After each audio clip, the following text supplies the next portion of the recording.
is what I'm talking about. This is what I'm talking about. يعني ده اللي كنت أقصده أو هو ده الكلام. بنستخدم التعبير ده لما نشوف حاجة عجبانا أو لما يحصل حاجة كنا عاوزينها تحصل، حاجة على مزاجنا يعني. That's what I'm talking about. That's what I'm talking about. With this chair, no one will ever beat me at video games. With this chair، بالكرسي ده، بوجوده، باستخدامه. No one will ever beat me at video games. لن يغلبني أحد أبدا في ألعاب الفيديو. Beat someone at يعني يتغلب على حد في حاجة، منافسة مثلا أو لعبة. The Game Commander HQ has its own in-sound system. The Game Commander HQ ده اسم الكرسي، الموديل بتاعه يعني. Has its own عنده الخاص به. Its own يعني الخاص به. In sound system يعني نظام صوتي مدمج داخليا، يعني الكرسي نفسه فيه سماعات، يبقى عنده النظام الصوتي المدمج داخليا الخاص به. It vibrates when you blow something up. It vibrates يعني بيهتز when you blow something up. blow something up يعني يفجر حاجة. فالكرسي ده بيهتز لما يحصل انفجار جوه اللعبة عشان يديك تجربة واقعية يعني. Yes, and look, there's even a drink cooler in the bottom. Sweet. And look وبص there's even a drink cooler in the bottom. Sweet. There's even ده حتى كمان يعني في ميزة كمان لسه هيقولها لنا. وكلمة even بتدل على المفاجأة شوية. يعني مثلا لو قلت he didn't just eat my food, he even licked the plate. يعني هو مش بس أكل الأكل بتاعي، ده حتى كمان لحس الطبق. تحس إن في مفاجأة في الكلام كده من الحاجة دي. A drink cooler يعني مبرد للمشروبات. In the bottom في الجزء السفلي من الكرسي. Sweet دي كلمة عامية معناها روعة، تحفة. That's pretty comfortable. I'm sold. طبعا أبوه راح جرب الكرسي وبيقول it's pretty comfortable. اتفقنا من الحلقة اللي فاتت إن pretty في السياق ده عبارة عن ظرف بمعنى إلى حد كبير، فأبوه بيقول الكرسي ده مريح إلى حد كبير. I'm sold. I'm sold هو تعبير معناه أنا اقتنعت أو أنا خلاص موافق هنشتري الكرسي ده. Dear, we already bought Angelo a couple of very practical, mentally enriching birthday gifts. Dear مراته بقى بتقوله حبيبي احنا بالفعل bought Angelo اشترينا لأنجلو a couple of يعني زوج من a couple of very practical mentally enriching birthday gifts. اشترينا له birthday gifts يعني هدايا عيد ميلاد، وبتوصفها بأنها practical يعني عملية، و mentally enriching. كلمة mentally معناها ذهنيا، حاجة متعلقة بالذهن يعني. وكلمة enrich الأول معناها مفيد أو مثري، enriching mentally enriching يعني مثرية للذهن. And one just plain old fun one too. I splurged. And one just plain old fun one too. وواحدة بس واحدة هدية يعني plain old fun. plain يعني بسيطة وعادية يعني ما فيهاش حاجة مبهرة. old fun وقديمة وممتعة مسلية في نفس الوقت. فعل splurge معناه يصرف فلوس أكتر من اللازم، فلوس زيادة عن الحد يعني. فهي بتقول I splurge يعني أنا صرفت عن اللازم عشان أجيب له هدية ممتعة. Practical and mentally enriching means boring and educational in mom speak. Practical and mentally enriching عملية ومثرية للذهن means boring and educational معناها مملة وتعليمية in mom speak في لغة الأمهات. يعني هما بدل ما يقولوا احنا جبنا هدايا مملة وتعليمية بيقولوا احنا جبنا هدايا عملية ومثرية للذهن. Sorry, dear. We already spent the money we set aside for your birthday. Sorry dear معلش يا عزيزي. We already spent the money احنا بالفعل صرفنا الفلوس. We set aside. set aside money يعني يحوش فلوس. فهي بتقول له بالفعل صرفنا الفلوس اللي كنا محوشينها لك. We set aside for your birthday اللي كنا محوشينها عشان عيد ميلادك. Doesn't look like I'm getting that chair. Unless I can find a way to get the parentals to return what they've already bought me. Doesn't look like I'm getting that chair. Doesn't look like يعني مش باين أو شكل كده مش هيحصل كذا. فهو بيقول مش باين كده ان انا هحصل على الكورس ده unless إلا لو I can find a way يعني يجد طريقة to get the parentals لأجعل أهلي. كلمة parentals هي عامية ل parents. to return يعني يعيد عشان يرجعوا الهدايا يعني. what they've already bought me اللي هم بالفعل اشتروه ليا. But that's it. They'll have no choice but to buy me what I really want. but that's it يعني هو ده الحل. they'll have no choice but to buy me what I really want. مش هيبقى قدامهم أي اختيار. have no choice يعني ما قداموش خيار. but but هنا مش معناها لكن، هي معناها هنا سوى أو إلا.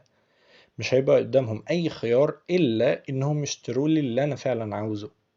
I know you've been racking your brains trying to figure out what to get me for my birthday this year. racking your brain يعني تعب نفسك في التفكير في شيء معين. Been racking my brain trying to figure out how to handle this situation.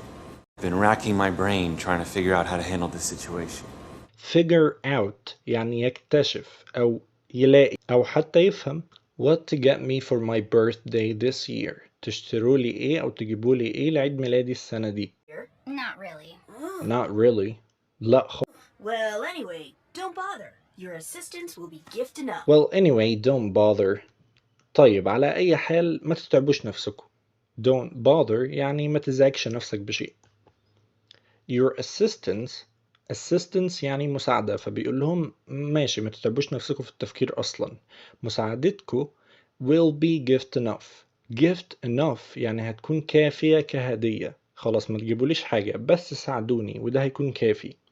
Why do I feel like ordering a present online would be a lot easier? why do I feel like هو أنا ليه حاسس كأن ordering يعني طلب a present online طلب هدية online would be a lot easier هيكون أسهل بكتير. All right, birthday boy. What you got in mind? alright birthday boy. alright اتفقنا إن معناها طيب أو تمام. birthday boy يعني صاحب عيد الميلاد، ولو صاحبة عيد الميلاد بنت هنقول birthday girl. what you got in mind هي اختصار what have you got in mind، لكن في الكلام السريع بنشيل have و what you بتتقال كده what you got in mind. ايه اللي في بالك؟ ايه الفكرة اللي في دماغك؟ يعني عاوزنا نساعدك ازاي؟ Okay, they're gone. Step 1. Find out where my mom has hidden the gift. فهنا أنجلو وأصحابه استنوا لعند ما أهله سابوا البيت وهيبدأوا بقى يدوروا على الهدايا. Okay, they're gone.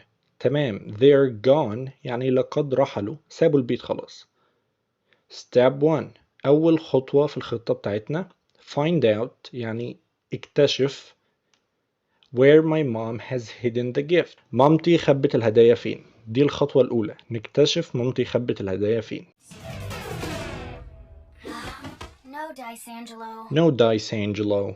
طبعا بعد تدوير كتير ملقوش حاجة، فلولا بتقوله no dice يعني مفيش فايدة أو فشلنا مش هنلاقي الهدايا خلاص. Angelo, your mom is one tricky lady. Now I know where you're getting. Angelo, your mom is one tricky lady. tricky يعني ماكر أو يعني ذكي بطرق ملتوية، فهو بيقول له مامتك سيدة ماكرة. Now I know دلوقتي أنا عرفت where you get it يعني أنت ورثت الموضوع ده من مين؟ المكر يعني. Well, the game's not over yet. There's always a way to get what I want. What's your plan? Well, the game is not over yet. طيب هي اللعبة لسه ما خلصتش، يعني لسه في أمل إننا نلاقي الهدايا. There's always a way to get what I want. في دايما طريقة there's always a way to get what I want إن أنا أحصل على اللي أنا عاوزه.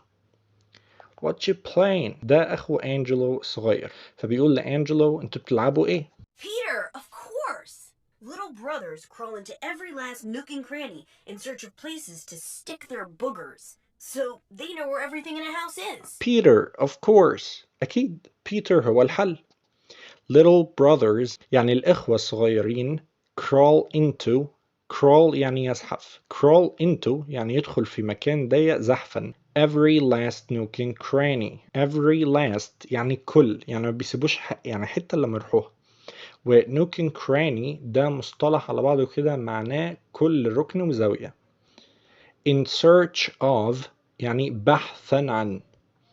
places to stick their boogers بحثا عن أماكن places to stick. كلمة stick ليها معاني كتير بس اللي عاوزينه هنا يعني يلزق حاجة. to stick their boogers عشان يلزقوا مخاط الأنف بتاعهم. so they know where everything in the house is عشان كده هم عارفين كل حاجة في البيت مكانها فين. طب هو ليه is جاء في آخر الجملة؟ مش المفروض نقول so they know where's everything in the house؟ لا كده هتبقى سؤال. خلينا أبسط لك المثال أكتر. لما نقول where is Ali يعني فين علي، لكن لو عاوزين نعملها جملة خبرية هنقول I know where Ali is. بنجيب is في آخر الجملة. We're playing something called Birthday Present Hunt. You want to join us?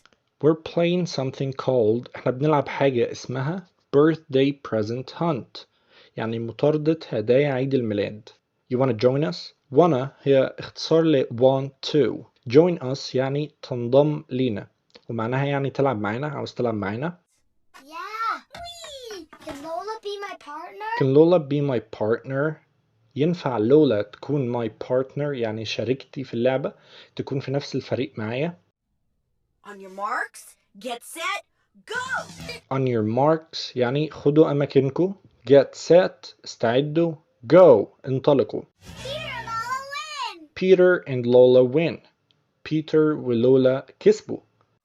Wow, that took only 2.76 seconds. Your brother also has your mom's genes. That took only يعني ده بس خد وقت 2.76 يعني 2.76. point هي لما نقول مثلا بالعربي 2.4 هي الوادي 2.4. Your brother also has your mom's genes. أخوك كمان عنده نفس الجينات مامتك. ماكر زيها وعارف الهدايا فين.